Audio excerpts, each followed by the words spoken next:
The last time a wolf invoked the right of forced claiming inside the Greymere Citadel, the war that followed had lasted 9 years and buried 4 pack leaders before it ended. That had been 40 years ago. Maris had read about it 3 times in Lord Fenwick's archive, in a water-damaged record written by a scribe who had been present that night, and had never recovered his composure enough to describe it as anything other than the worst thing he had ever witnessed. Maris had not understood, when she first read it, why the scribe had been so shaken by a single political act. She understood now. She pressed herself against the cold stone column at the edge of the Citadel's upper gallery and watched Lord Alpha Varric of House Morvale hand his seal to the registration clerk below, and she understood the scribe completely. The accord signing had drawn pack leaders from all 6 territories of Sylvain. Below her, the great ceremonial floor blazed with the light of 100 torches. Territorial lords stood in clusters of alliance and rivalry, their ceremonial furs catching the gold of the flames. Warriors lined the walls with their arms crossed and their eyes moving, cataloging exits and threats simultaneously. Noble daughters in pale silver gowns circulated between the clusters with the practiced ease of women who had been taught from childhood that every conversation was a negotiation. Maris had come as a scribe, Lord Fenwick's record keeper, officially. Ink-stained fingers, a leather satchel, a registry ledger that gave her a reason to be present without requiring anyone to remember her face. No one was supposed to look at her twice. She had been so careful for so long. 8 months of varying her routes through every city she passed through, of choosing lodgings near back exits, of carrying a second set of documents in the lining of her cloak in case she needed to become someone else before morning. 8 months of learning to moderate her breathing when someone spoke his name in a crowded room. 8 months since Cadron of the Ashenmere had looked at her across a treaty hall, very much like this one, gone completely and unnervingly still, and changed the entire shape of her life before she fully understood that it was happening. She pressed her fingers to the mark on her collarbone without meaning to. The habit had become as automatic as breathing. A small scar in the hollow where her neck met her shoulder, placed there 4 months ago in the darkness of a forest clearing that smelled of pine and cold river water, pressed there gently by a man whose reputation made seasoned warriors step back in crowded rooms. The king of the Ashenmere, the last sovereign, they called him. The wolf whose territory stretched from the northern icebreak to the eastern cliffs, and whose name had ended 3 attempted coups without a single drawn blade. The one who sat at every high council with a stillness so complete it made the air around him feel like a held breath, and who spoke rarely, precisely, and in a way that left no room for misunderstanding. Cadron had come into her life 11 months ago at a border summit in Draven, where she had been present as nothing more than a note-taker for Lord Fenwick's household. Walking quickly through a side corridor, already late, searching her satchel for the document she was supposed to have in hand, she had not seen him until she was already in the corridor. He had stepped out of a doorway, and they had nearly collided, and he had caught her arm to keep her from stumbling, and in the half-second before she looked up to apologize, she had felt something she had no name for, a recognition that lived below thought, a certainty that arrived fully formed, without the preliminary of doubt. When she looked up, he was already looking at her, utterly still, in the manner of a wolf that has caught a scent it did not expect. "Your name," he had said. Not a question. She had told him. And the way he had said it back to her, slowly, as if testing the weight of it, had been the beginning of everything. The months that followed had been unlike anything she had the vocabulary to describe. Secret meetings arranged through channels she did not know existed. Conversations that began at dusk and ended so close to dawn that she sometimes walked back through a sleeping city in the first gray light of morning. A man who was nothing like the legend she had assembled from rumor and fear. "I cannot announce this yet," he had said, the night he had given her the mark. His hands had been careful, almost reverent, his eyes holding something she had not expected to find there: uncertainty. "Varric has been positioning himself against me for 2 years. He controls 17 packs under informal fealty in the northern corridor. He has been searching for leverage. If he learns about you before I have dismantled what he is building, he will come for me, she had said quietly. Kadrin's jaw had tightened. He will try, which is why I am asking you to wait. Not long. A few months. Let me protect you in the only way I currently can, by ensuring you remain invisible to him. She had pressed her palm flat against his chest. His heartbeat had been slow and steady beneath her hand, steadier than it should have been for a man making such an admission. I swear it on this bond, he had said. The moment it is safe, I will stand before every pack in Solvane and declare what you are to me. No shadows, no silence between us and the world. Just the truth. She had believed him. She still believed him. Her free hand drifted without thinking to her lower belly, where a different kind of truth had been quietly, irrevocably establishing itself for the past 6 weeks. A truth she had not yet spoken aloud. A truth she had been planning to tell him at their next meeting, 3 days from now, in the clearing by the river road where they always met. Everything had been meant to happen in a certain order. Then Varric had walked through the citadel doors. He was not supposed to be here. The Morvale Reach had declined the accord 3 years consecutively. His presence in this hall was not diplomacy. It was not coincidence. It was not anything she could explain with any interpretation that did not make the cold in her chest spread outward through her entire body.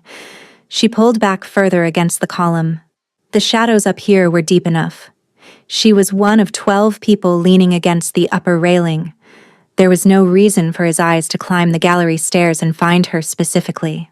His gaze climbed the gallery stairs, found her in 3 seconds. His nostrils flared once, slow and deliberate. A smile moved across his face, unhurried and certain. The smile of a man who had traveled a long way to confirm a suspicion and had just received the confirmation he needed. The mark on her collarbone erupted with heat so sudden and violent that she nearly made a sound she could not afford to make. Varric took one measured step toward the gallery stairs, and Maris understood, with a clarity so cold it felt like plunging into winter water, that he had not come to Solvane for the accord. He had come because he had found out where she would be. He had been waiting for exactly this moment.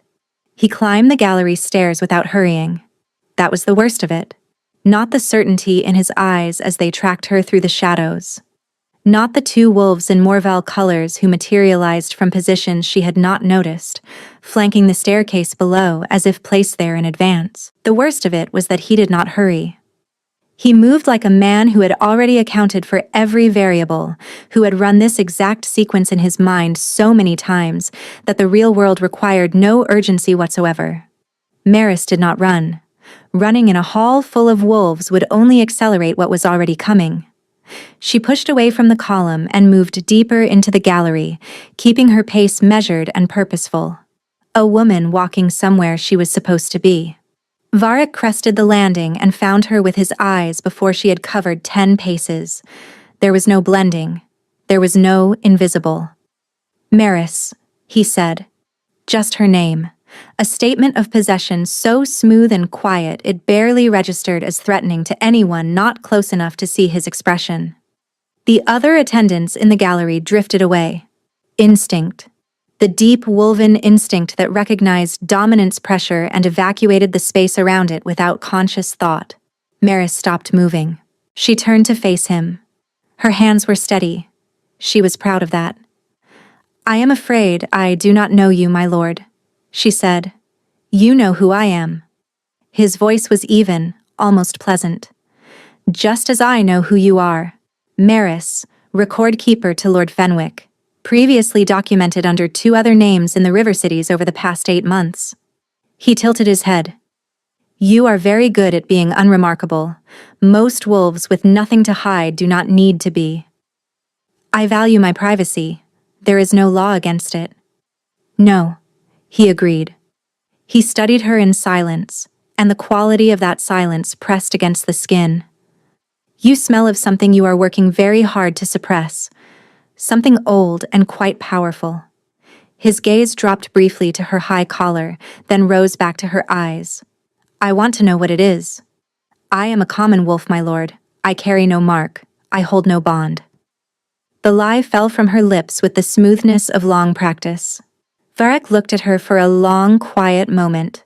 Then he descended the gallery stairs, and the gesture he made with one hand was so small and so casual that she needed a full breath to understand its meaning. He was not asking her to follow.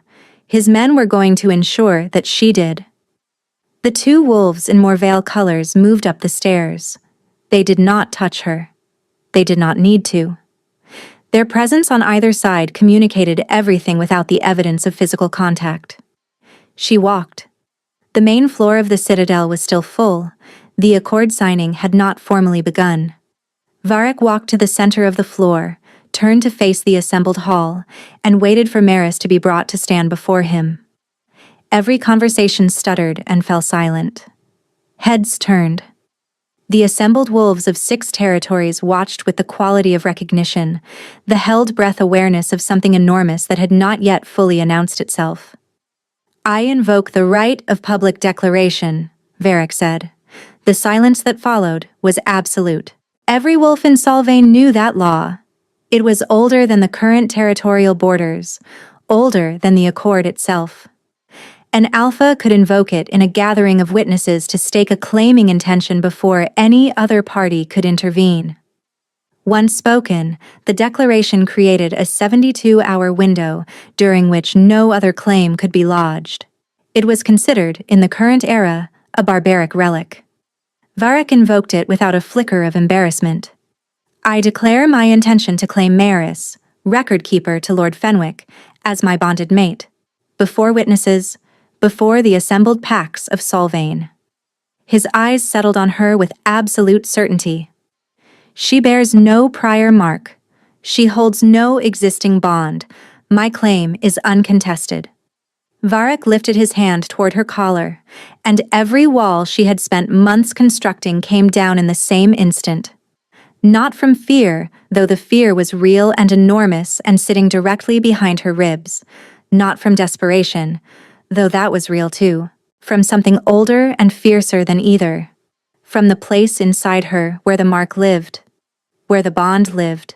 Where months of silence had been storing every whispered promise.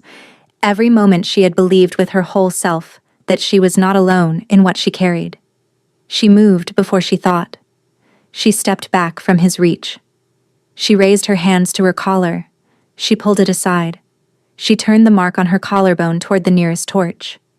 The scar blazed in the light. Small, precise, unmistakable to any wolf who had ever learned what a claiming bite looked like. The hall went so quiet that Maris could hear her own heartbeat. "She is claimed," she said, and her voice shook, but it carried. "I bear the mark of Cadrin of the Ashenmere. I have borne it for 4 months. Any claiming you perform here tonight is not a bonding. It is a declaration of war against the last sovereign himself." Not a single person in the Greymere citadel moved. Varek's hand lowered. The silence stretched. And then he smiled. It was not the smile of a man who had been outmaneuvered. It was the smile of a man who had been waiting for exactly this moment.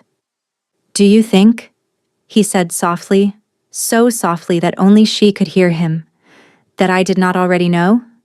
The hall did not erupt immediately. It broke apart slowly, cracks spreading outward before the collapse announced itself. Pack leaders turned to their seconds. Warriors shifted position.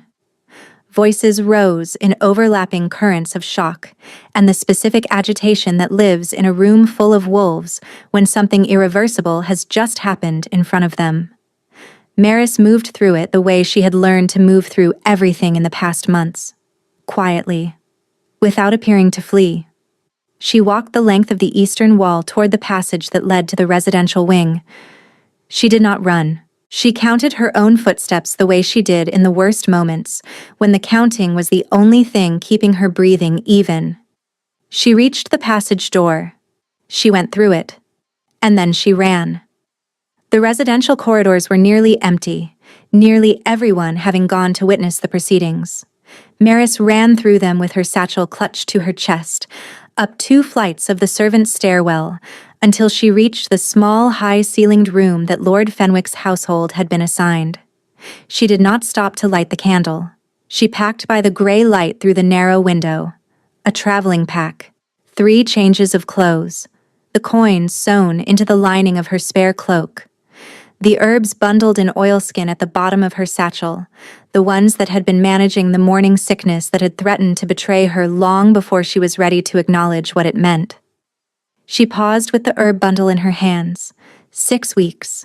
She had known for 6 weeks. She had been so careful not to let it show in her face or her posture, or the way she sometimes pressed her palm flat against her stomach in quiet moments. Kadrin did not know. She had been going to tell him in 3 days, at the River Road clearing, in the specific words she had practiced until they no longer caught in her throat. He was not going to learn it that way now. She crossed to the window. East of the citadel, beyond the market district and the dense midland forests, lay the Ashenmere, his territory. The place where she had always imagined they would eventually end up together. Not as a secret. Not as something hidden and half-held. As something announced. Something true. Instead, she had handed Varek the exact moment he had been engineering. She pressed her fingertips to the cold glass. "I am sorry," she whispered. "I am coming to you. Not the way we planned, but I am coming." She pulled her cloak around her shoulders and did not let herself stand at the window for more than one more breath. The servants' gate at the rear of the citadel opened onto a narrow lane running east toward the market district. She took it fast and quiet, her breath rising in small clouds in the cold air. She did not look back. She kept her eyes on the lane ahead and walked, then ran, then walked again, when the lane opened into the market streets and running would be noticed. She did not see the figure standing at the servants' gate long after she had gone. She did not see Varek's man, the one who had been positioned at that exact gate for the past 3 hours, watching her go with a lantern in his hand. She did not see him turn away to write the message dispatched before the citadel clock struck midnight. The message was short. It said only, "She has confirmed the bond. She is running east. The king will follow." Below those words, in a different hand, someone had added 4 more. "Let him. We are ready." 2 months after the Greymere citadel, the village of Crestholm had mostly stopped noticing that Nara the bookbinder was new. She had arrived in the last bitter grip of winter, a young widow traveling alone with a traveling pack and a story that did not invite questions. A husband lost to a fever on the road east. No family to return to. A trade she could practice anywhere. A village needed its contracts copied and its record ledgers kept in order. The village elder had looked at her swollen belly and her steady hands, and her eyes that held grief in the way that grief settles in people who have decided to keep moving regardless. And he had pointed her toward the empty room above the tanner's workshop without asking for anything she could not afford to give. She had accepted without hesitation. Now the last frost had broken, and pale green was pushing through the dark soil of the kitchen gardens, and Maris had become simply Nara. The bookbinder who kept her lamp burning later than anyone else on the lane, the woman who paid for her bread in advance, and never asked anyone for anything. She was surviving. She told herself each morning that surviving was enough. The scar on her collarbone refused to agree with her. It had not faded. She had checked every day at first, standing at the small square of polished copper she used as a mirror, tilting her collar aside to look at the mark that should, by every law of woven bonding she had ever learned, be softening. When a bond was severed or abandoned, the mark faded. It was not comfortable. It was not quick. But it happened. The body took back what the bond had given. The mark looked exactly as it had the morning after Kadrin had made it. Sometimes at night, when the village was fully quiet and the baby had finally stilled against her ribs, she thought she could feel something through it. A presence at the far edge of perception. Patient and searching, moving the way a wolf moves through a territory it knows but cannot currently see. She told herself that was wishful thinking, what she believed, when she was honest enough to allow it, was that she had made a terrible miscalculation the night she pulled open her collar in the citadel and spoke his name aloud. Not because naming him had been wrong, not because protecting herself from Varric had been wrong. Because Varric had smiled. She had not yet worked out what he had to smile about. She was still working on it on the morning young Dessa came running down the lane from the village square, her face bright with the kind of excitement that lives next door to fear. "Nara," she called, breathless. "There are traders in from Draven. They are saying things about the capital, about the Alpha King." Maris set down her binding tool slowly. "What things?" she asked. The traders had come from Draven in a wool caravan, 6 wagons and 9 men with road-worn faces. By the time Maris reached the village square, half of Crestholm had already gathered around their lead wagon, and the trader in charge, a broad sun-weathered man with a gray beard and the careful eyes of someone who had learned that information was its own currency, was in the middle of a story that held the crowd entirely still. Maris stood at the edge of the gathering and listened. "Kadrin of the Ashenmere has called Varric of House Morvale before the High Council," the trader was saying. "Formal charges of territorial aggression and unlawful claiming attempt at the Greymere Accord. Every pack leader in Sylvain has been summoned to the capital to witness the proceedings." Murmurs moved through the crowd. Maris pressed her hand to the side of her belly and said nothing. "They say the last sovereign himself has been riding the road between the Ashenmere and the capital for 6 weeks. The trader continued. "No one has seen him stay in one place longer than a night. His beta, the one they call the Iron Second, has been deploying wolves to every village between the Midlands and the Eastern Territories." "Searching for what?" someone in the crowd asked. "For who?" the trader corrected. He paused, savoring it. "There was a woman at the Accord signing in Greymere, a record keeper they say, though the pack leaders who were present describe her as rather more than that. She stood in the center of the citadel floor and bore witness to Varric's claiming attempt herself. She named the last sovereign in front of 600 wolves. She bore his mark openly before all of them." Total silence. "And then she disappeared," the trader said. "Vanished before anyone could speak to her. Kadrin's charges against Varric rest entirely on her testimony. Without her account, Varric's advocates claim the Accord Declaration was lawful, and the mark she displayed was fabricated." He shrugged. "Varric has put a warrant out for her. Claims she is a manipulator who orchestrated the whole thing to embarrass his house." "And what does the Alpha King claim?" the elder asked. "The Alpha King has not made public statements," the trader said. "What he has done is personally questioned every settlement between Draven and the Northern Ridge. His wolves have been at villages east, west, and south of the capital. They say when he reaches a place and she is not there, he does not rest before moving on. They say his second has been begging him to sleep." The trader turned his cup in his hands. A man who behaves like that is not looking for a witness to his legal case. No one in the square spoke. The baby pressed hard against Maris's ribs from 2 directions at once, a movement so sudden and forceful that she gasped before she could stop herself. Several heads turned toward her. She smoothed her expression, made herself breathe. He was searching for her, not through messengers or court apparatus. He himself on the road, village by village, not sleeping when he did not find her. Varric had called her a fabricator, had told 600 wolves that the mark was false, that she was a manipulator. He was not just trying to silence her. He was trying to hollow out the truth of what had happened until nothing remained that could be used against him. If she did not get her testimony to the High Council in time, Varric would win the hearing, and she was the only witness who could stop him. Maris was still processing this, rapid and alarming, when the movement at the far tree line caught her eye. She went still. A single wolf stood between the outermost oaks at the village's western boundary. Large, long-legged, with fur the color of deep river mud.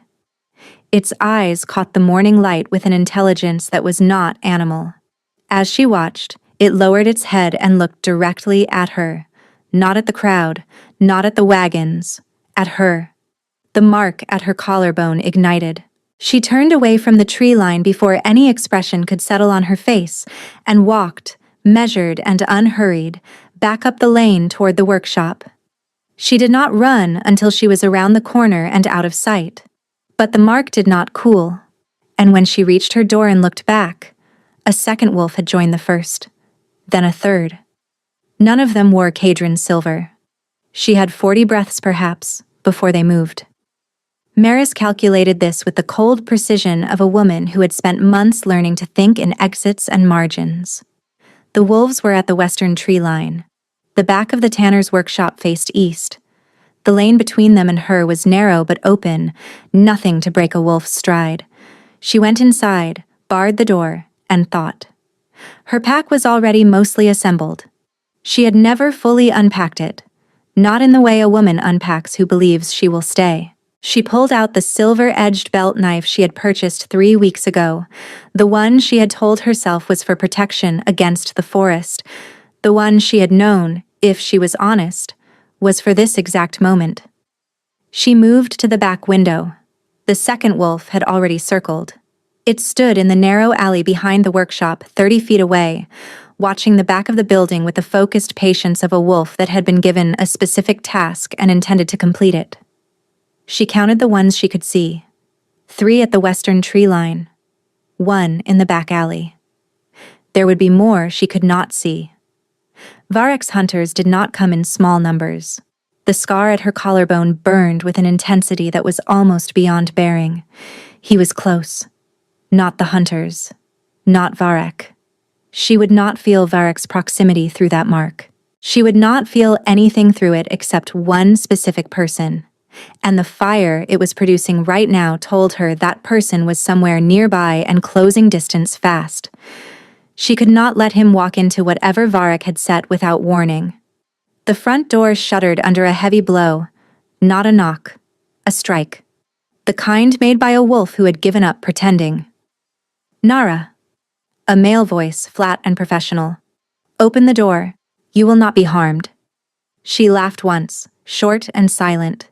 The baby moved, hard and insistent, both sides of her belly at once, as if responding to the same signal the mark was producing. The door struck again. The bar would hold for perhaps 3 or 4 more strikes. At the western tree line, the 3 wolves in muddy fur began walking toward the lane. Maris pressed her left palm flat against her belly and thought about what Kadrin had said to her in the forest clearing where they always met. Not the promises, not the words about waiting and safety and time. The thing he had said early in their time together, when she had asked him why he trusted her. He had said, "Because you are not afraid of the truth, even when it is inconvenient." Most people are. You are not. She had not understood, at the time, why that mattered so much to him. She understood now. She crossed to the front door in 3 strides and yanked the bar free herself. Not to surrender. She opened it because the wolf on the other side had not expected her to open it from inside, and the half-second of surprise was the only advantage she was going to get. She drove the flat of her boot into the man's sternum before he had registered the movement, and he stumbled backward into the 2 men behind him, and she was through the doorway and into the lane before any of them had recovered. She ran north. Not because north was safe, because north was the direction none of them were expecting, and right now unpredictable was the only tactic she had left. She heard the wolves shift behind her. She heard shouts. She heard bodies in motion converging from 3 directions at once. And then she heard something else entirely, a sound from the eastern ridge above the village, distant and absolute, carrying across the morning air with the clarity of a bell struck in an empty room. A howl. One single howl. Not a pack cry, not a rally signal.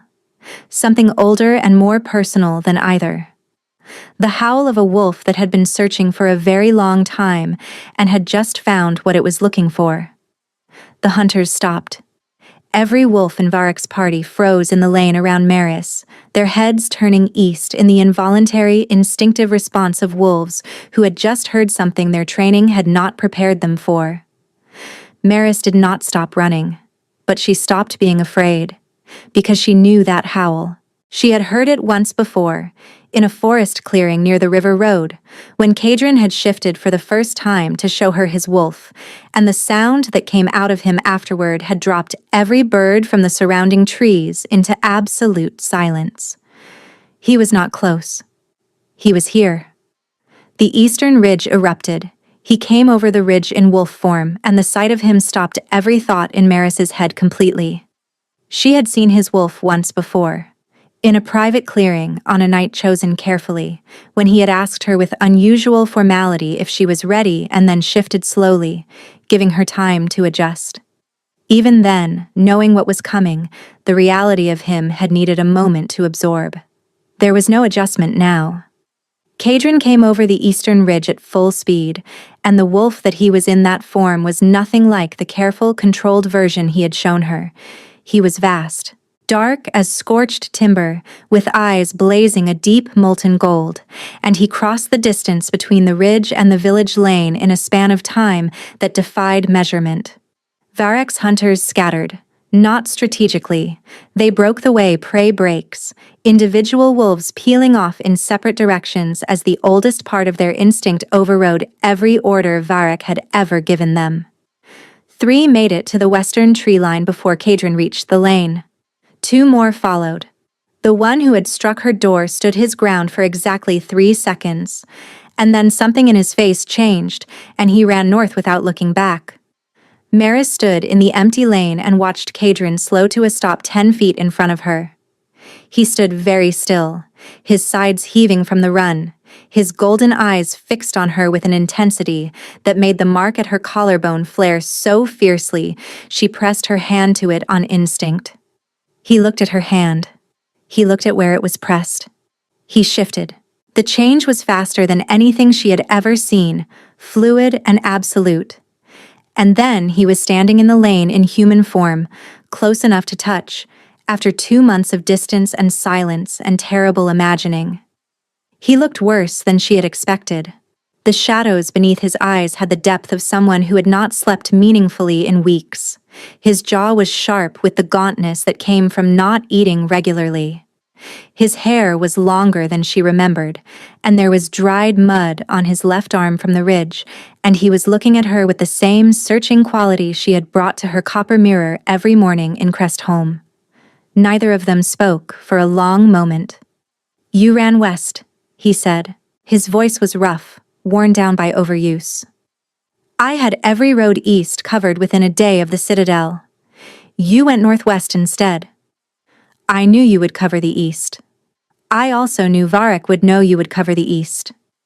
Something shifted in his expression. "You were protecting the route." "I was trying to. And then I spent 2 months in Crest Home working out whether coming to you directly would walk us both into whatever he had waiting." "It would have," Kadrin said. "His men have been staged on 3 approaches to the Ashenmere since the week after the Accord. He wanted me to find you first. He wanted to intercept us together." He paused. "My beta only identified those positions 4 days ago. That is when I started searching the villages instead of the roads." She absorbed this. "You let him call me a fabricator," she said. The words came out level, which was not how they felt. "You let him stand before the assembled packs and say that the mark was false, that I manufactured it to damage his house. You said nothing publicly for 8 weeks. Every statement I made told him which region I was searching. He had people watching the scribes who published the council dispatches. If I acknowledged the bond in writing, I gave him your location within 50 miles. If I denied his claims, the denial itself would narrow the territory." He looked at her steadily. "I chose silence.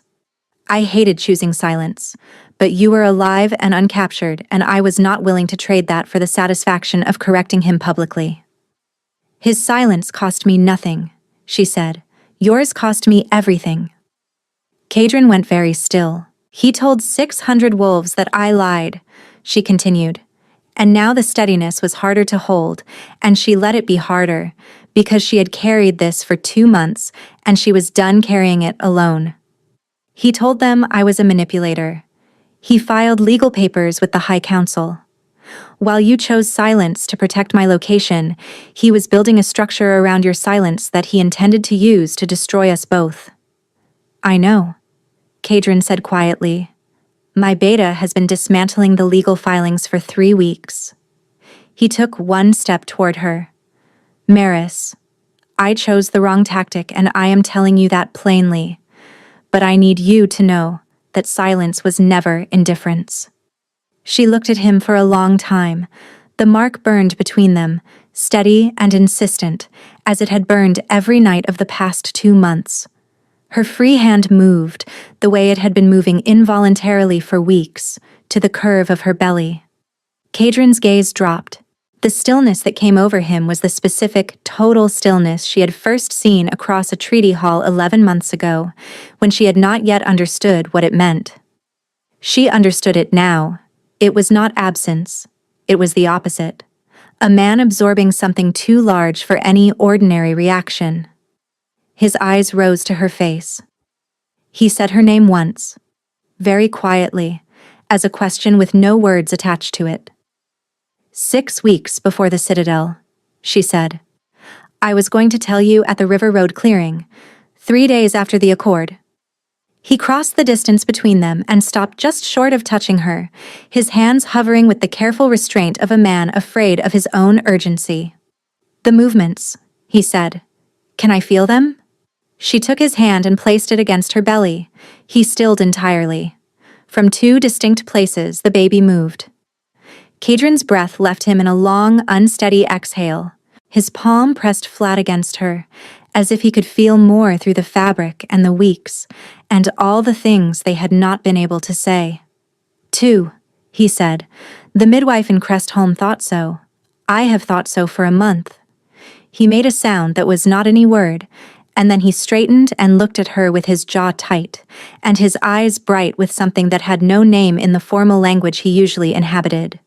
He was spared having to find words for it by the sound of boots on the lane behind them. Oren arrived at a controlled run, his gray-streaked hair disordered from riding, his expression carrying the particular quality of a man who had very bad news and had been calculating the right moment to deliver it for the past quarter hour. "My king," he said, and then, with careful courtesy, "My lady, I am relieved to find you living." "What is it?" Kadrin said. Oren held out a folded document. The seal on it was broken, pressed originally in Morval black. "Varric's ultimatum reached the Ashenmere court 3 days ago. We have been carrying it since. Given what we found at the ridge staging positions, I believe he expected it to be delivered under very different circumstances." Kadrin took the document without opening it. His eyes stayed on Maris. "How long?" he asked Oren. 40 hours remain of the window." "What happens at the end of the window?" Maris asked. Oren and Kadrin exchanged a look that passed between men who have known each other long enough to communicate whole paragraphs in a single glance. "Tell her," Maris said. "All of it." They sat in the empty room above the tanner's workshop, and Oren told her. He told her methodically, starting with the parts that could be stated as facts, before moving to the parts that required interpretation. Maris sat with her hands folded on the table and listened without interrupting, because interrupting would slow the picture from assembling itself. Varric had known about the bond for 5 months before the Greymere Accord. He had an informant inside Kadrin's court, someone trusted enough to be present at private meetings, to have access to correspondence routes, to know not just that a bond existed but where it had formed, when the mark had been given, and what Kadrin intended to do about it once the political conditions permitted. The informant had also told Varric something else, something that had transformed what might otherwise have been a straightforward political rivalry into a much more calculated campaign. He had told Varric what Maris was, not who, what. "My grandmother's line," Maris said, when Oren reached that part. Oren looked at her steadily. "You knew." "I suspected. When the mark refused to fade after I fled the Citadel, when the bond behaved as if distance and separation meant nothing to it." She had turned it over many times in the small hours above this same workshop, going back to the things her grandmother had told her in the last months of her life. My grandmother said our line carried something the other packs had lost. She called it the speaking. She said the last time it had fully manifested was 4 generations back, and the wolf who carried it had been both celebrated and hunted for it. The founding bloodline, Kadrin said from the window, where he had been standing with his back to the room. He turned. Oren, tell her the rest. Varric did not want to claim you simply to weaken Kadrin's political standing, Oren said. That was part of it. But the more valuable objective was the bloodline itself. A child born of the founding line and the Ashenmere bloodline would carry authority that no council, no law, and no rival house could legitimately contest. Varric needed that child to be his, not Kadrin's. The silence in the room was absolute for a long moment. He wanted the heir, Maris said flatly. He wanted what the heir would represent. The unification of the oldest blood in Solvane with the most powerful current territory. Under his name. Under his house. Oren's voice was steady, but his eyes were not. The accord signing was engineered. He arranged for your assignment to that event through a contact inside Fenwick's household. Every element of that night was designed to produce one of 2 outcomes. Either you submitted to the claiming, or the child was absorbed into his house, or you revealed the bond, and he could use the revelation to publicly delegitimize Kadrin's standing as a sovereign. He wins either way, Maris said. He believes so. That campaign had been over a year in the building. The specific targeting of you came later, when his informant confirmed your bloodline, but the legal framework he built around it, once he had that knowledge, moved quickly. And the ultimatum? Oren glanced at Kadrin once before answering.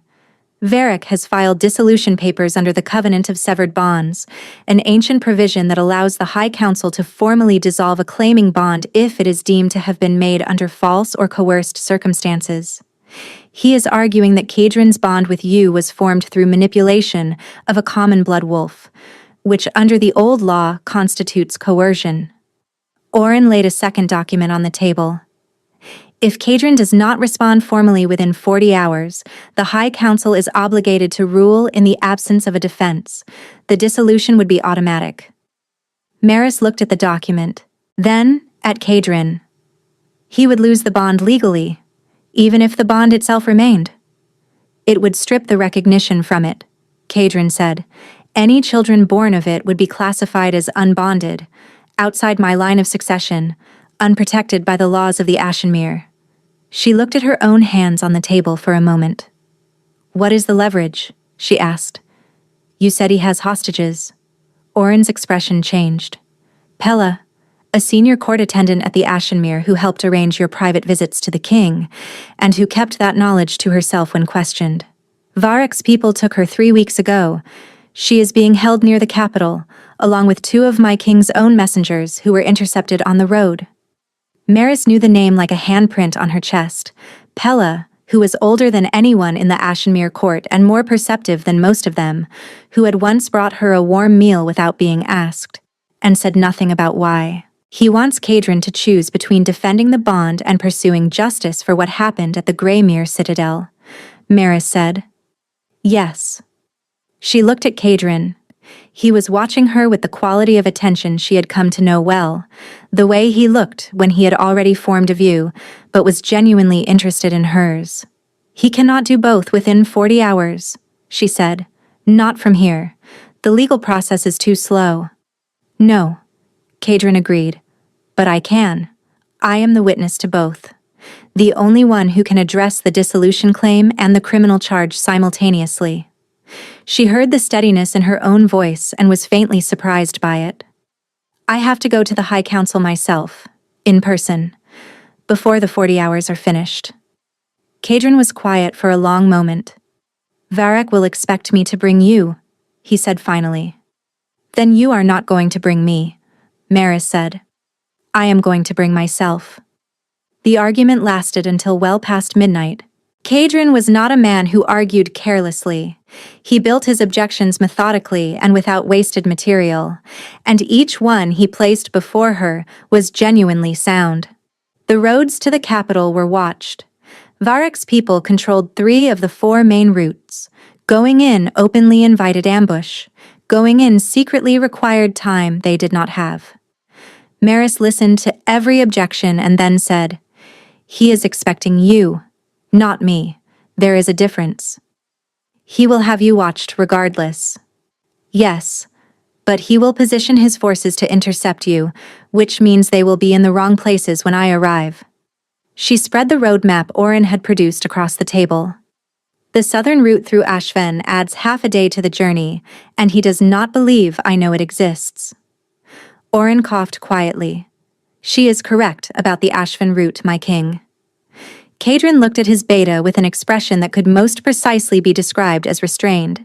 They left before dawn, Maris and Oren by the Ashven road, Kadrin and his wolves by the northern route, loudly enough and visibly enough that Varek's watchers on the high ridges would count the right number of figures going in the wrong direction. The Ashven road was narrow and cold and smelled of peat and old water. Maris rode with Oren at a pace faster than comfortable and slower than she would have preferred. Twice they stopped at narrow points, and Oren scouted ahead in silence before waving her through. "Oren," she said, during the second hour of riding. "The speaking. What does Kadrin know about it?" Oren was quiet for a moment. "He knows what the founding bloodline records say. He recognized it when the bond first formed, which is part of why he moved as carefully as he did in the early months. A wolf carrying the speaking is not simply a fated mate in the conventional sense. The bond between a founding line wolf and an alpha of sufficient standing is amplified through both of them. Its effects radiate beyond them. The kingdom felt it," she said quietly, "when I went into hiding. When a founding bond is severed or disrupted, the wolves in proximity to the stronger partner feel the disruption, instability, restlessness." Oren glanced at her. The 17 packs Varek had under informal fealty began fracturing within 3 weeks of the accord.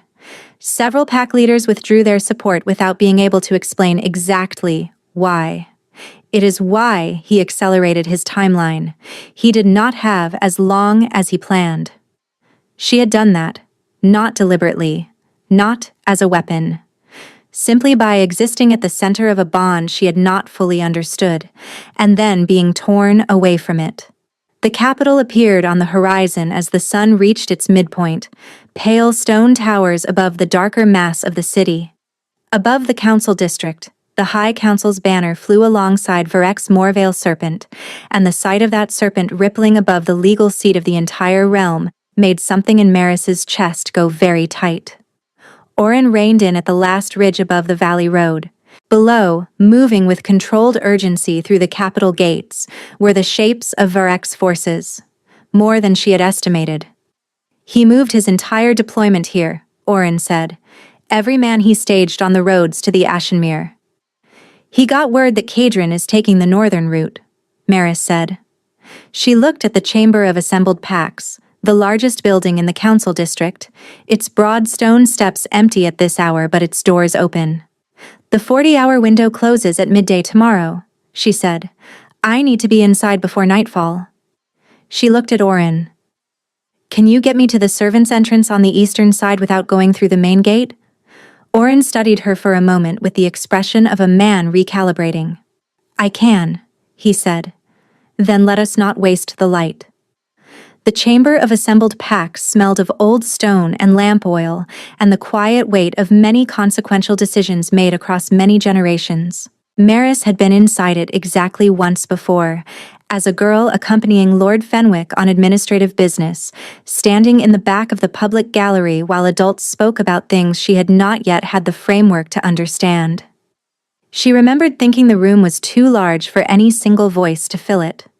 She had been wrong about that. The chamber was nearly full when she entered through the main doors at the front. Pack leaders occupied the tiered seating curved around the central floor. High Council representatives sat on the raised bench at the far end. Advocates occupied the floor-level tables to either side. And at the petitioner's position, at the center of the chamber floor, stood Lord Alpha Varek of House Morvale. He saw her the moment she came through the doors. The expression that moved across his face was brief and specific. Not surprise, the satisfaction of a man who had laid several possible traps and was now watching one of them spring. Maris walked the length of the chamber to the opposing petitioner's position and took her place facing him across the open floor. She recognized several faces from the Greymere Accord, saw in them the attention of people who had witnessed the beginning of something and were only now understanding what they had been present for. The High Council acknowledges the presence of the secondary petitioner. The council's senior voice called from the bench. You are Maris, formerly of Lord Fenwick's household, bearer of the mark of Cadrin of the Ashenmere, petitioning in relation to the dissolution claim filed under the Covenant of Severed Bonds? I am, Maris said. You may speak. She had prepared words. Careful, structured words in the language of legal petition that Oren had reviewed with her on the Ashfin Road. She had practiced them until they were steady in her mouth. She set them aside. She spoke instead in the plain language of a woman describing something she had witnessed. She described the Greymere Accord, the registration table, the precise distribution of the torchlight in the upper gallery. She described Varek finding her in 3 seconds among 12 people in shadows. She described the wolves in Morval colors who had materialized as if placed in advance. The right of public declaration invoked before she was given any opportunity to speak.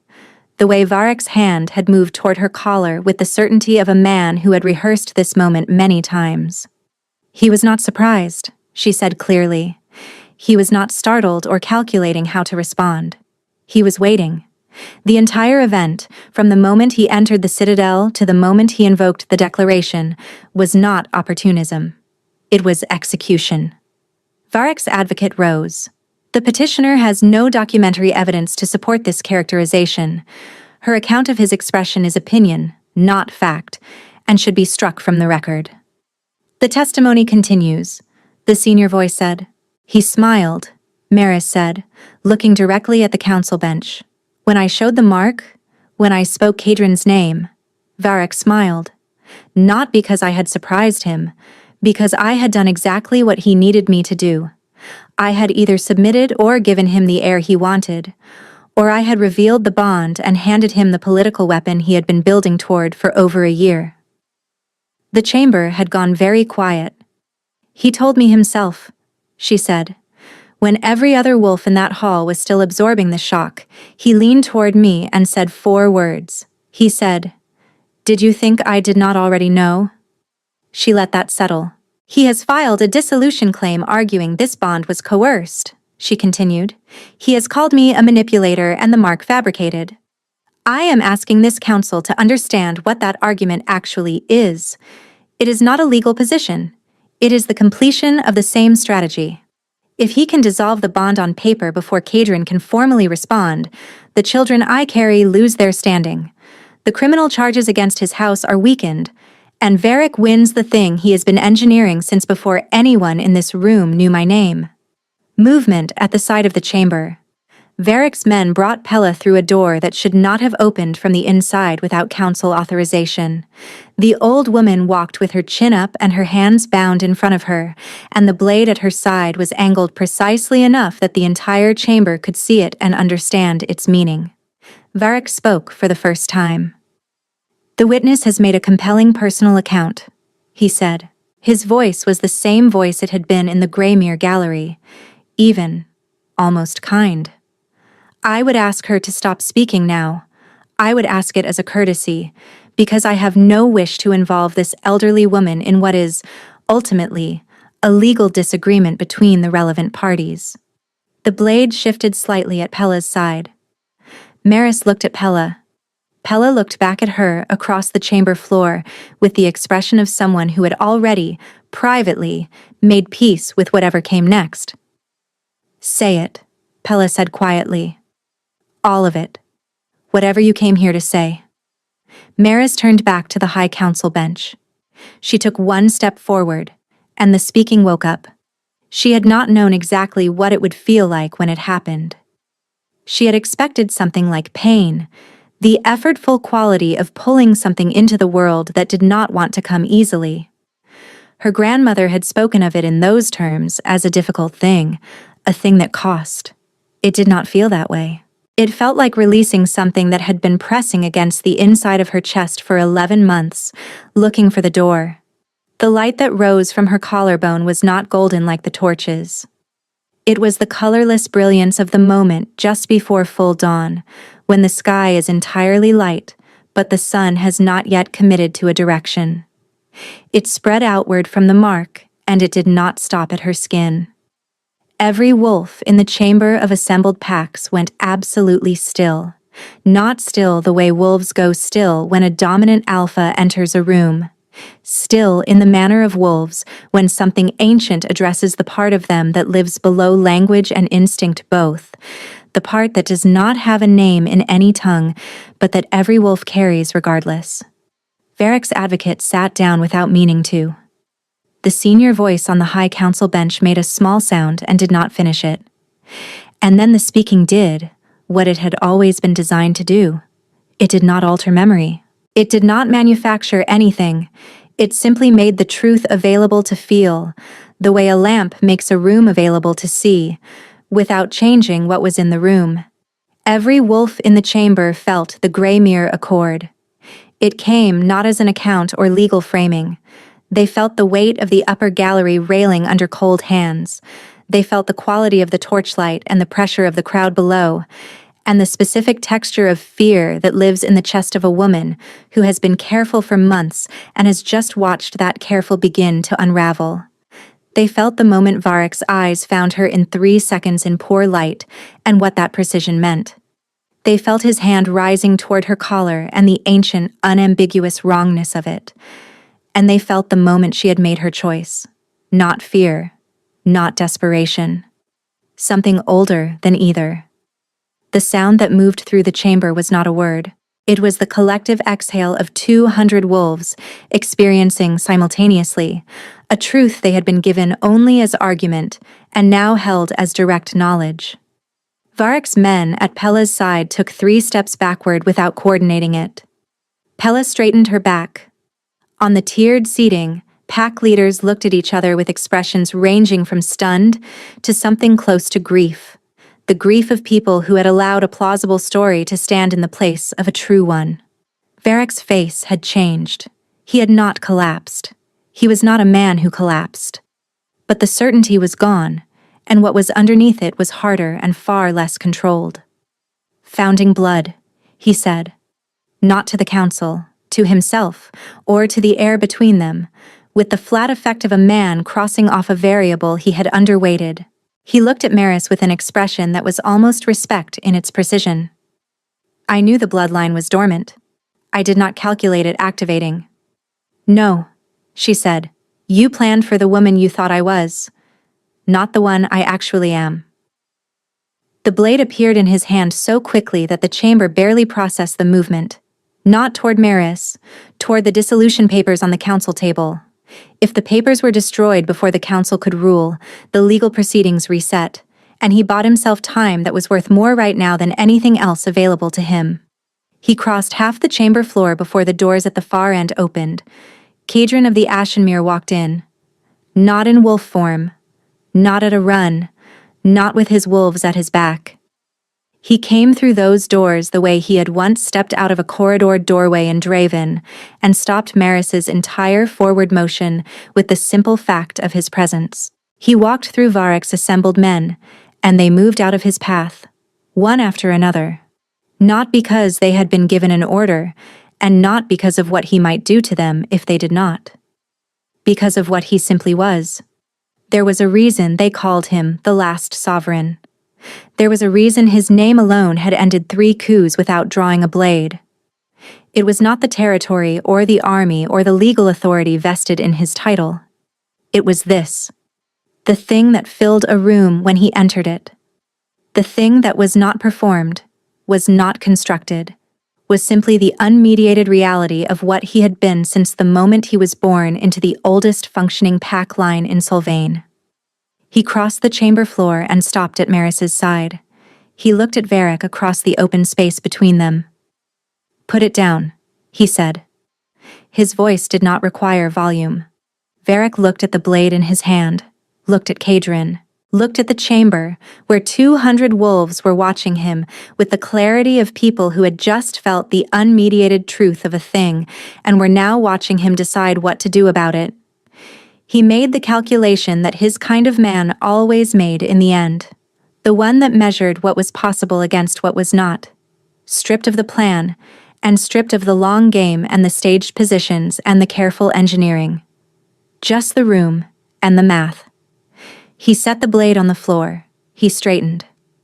"This is not finished," he said. "It is," Kadrin said. And from the tiered seating, the senior pack leader in the third tier rose to his feet. Then another. Then 6 more. Then the council bench. One by one, until every wolf in the chamber was standing. Not for Varek. Varek understood this.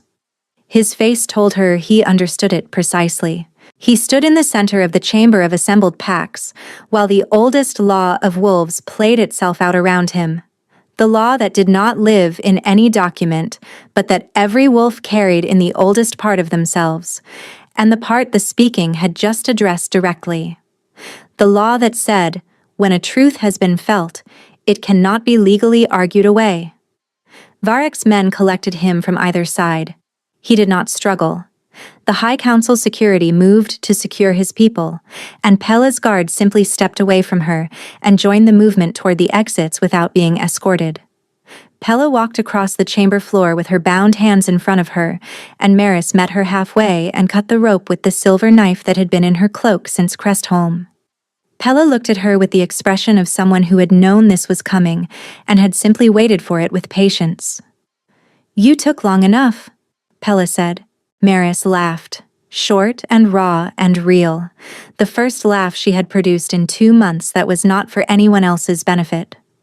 Kadrin appeared at her side. He put his hand on her back, very gently, and left it there, and she leaned into it because she was done standing upright by herself, and she intended to take full advantage of that. "Together?" she said, the way she had said it once in a letter she had written in the dark above the tanner's workshop, and then burned, because she was not yet ready to mean it that openly. "Always," he said against her hair, "from this moment until everyone that follows. You are never doing this alone again." Outside the chamber of assembled packs, the city of Solvane had no idea yet what had happened in the room at its center. It would know before nightfall. The High Council of Solvane sat in formal session for 11 days. Varek of House Morvale was stripped of every territorial holding gained through informal fealty arrangements in the preceding 4 years. 17 pack leaders formally withdrew the allegiances they had entered under what the council determined had been a sustained pattern of deliberate coercion. The informant inside Kadrin's court, a mid-level records advocate named Taryn, was remanded to the Ashenmere's own justice and received it without appeal. Kadrin's 2 intercepted messengers were released within hours of Varek's detention, unharmed but considerably road-worn. The dissolution claim filed under the Covenant of Severed Bonds was dismissed on the 4th day, unanimously, by a council that had spent 3 days reviewing testimony that could not be argued against because it had been felt rather than merely heard.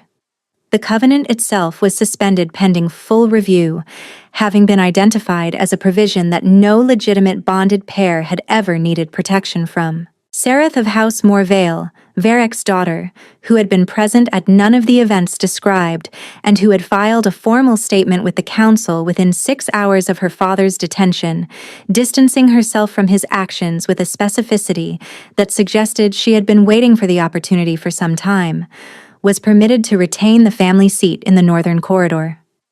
The council noted that she had provided documentation supporting 4 of the 11 counts against her father. What she had understood about his plans and when she had understood, it was a question the council examined and ultimately left to her to carry. Pela returned to the Ashenmere with the first party that traveled north, ahead of everyone else, on the grounds that someone needed to ensure the residential wing had been properly maintained during the prolonged absence of its king, and that she did not trust this task to anyone who had not done it correctly for the past 30 years. The bond between Maris and Kadrin was completed the evening after the council session closed, in the private clearing near the river road where they had always met. In a snowfall that was lighter than winter and heavier than spring and smelled of cold water and pine. No witnesses, no ceremony, no assembled pack leaders to observe and record for the legal archives.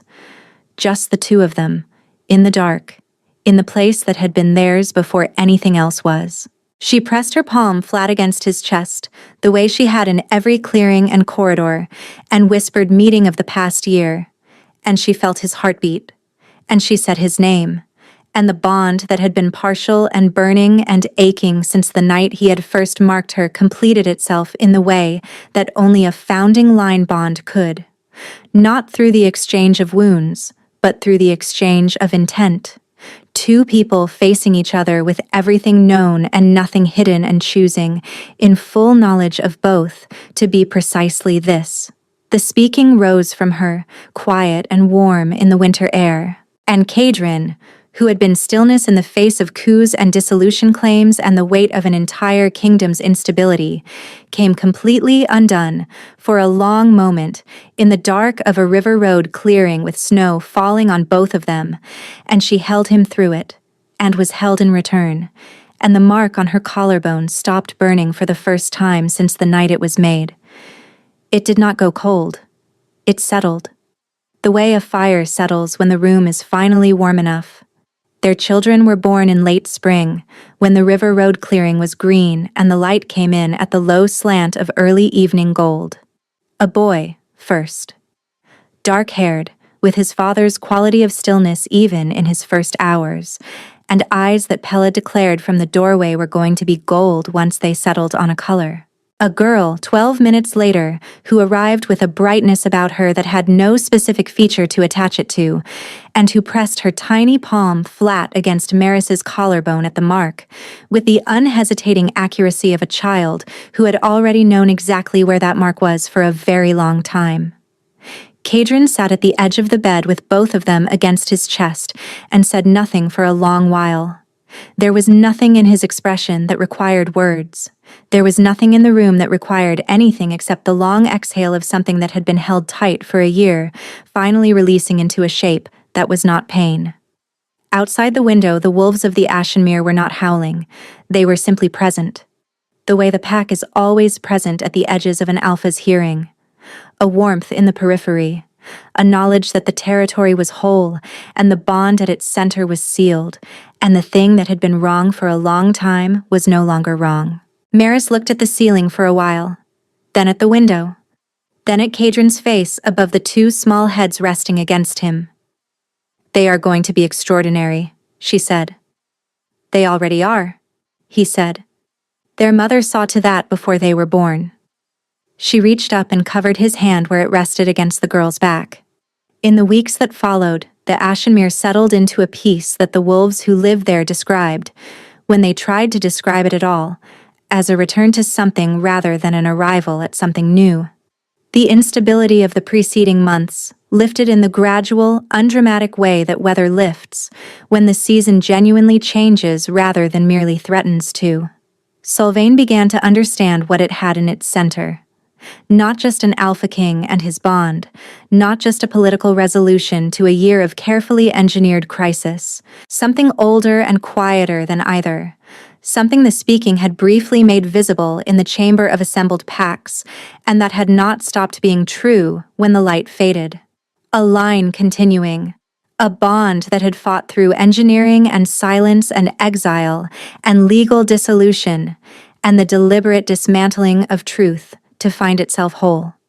Maris stood at the window of the Ashenmere court one evening in the week after the children were named, looking out at the territory that had become hers not by ceremony, but by the simple, inarguable fact of the bond, and she thought about the scribe who had written about the last forced claiming in the Greymere citadel. The one who had described it as the worst thing he had ever witnessed, and had never recovered his composure enough to say why. She understood him now in a way she had not when she first read his account. It was not the violence of the act that had shaken him. It was the nearness of something being lost that should never have been in danger. She touched the mark at her collarbone, which no longer burned but rested there with the settled warmth of something that had finally become permanent. Behind her, from the next room, she heard Kadrin's voice, low and unhurried, saying something to the boy that made the boy produce a sound she had not heard him make yet, a laugh, small and new and utterly unguarded. She turned away from the window. She went toward it. Thank you so much for listening. I hope this story found you.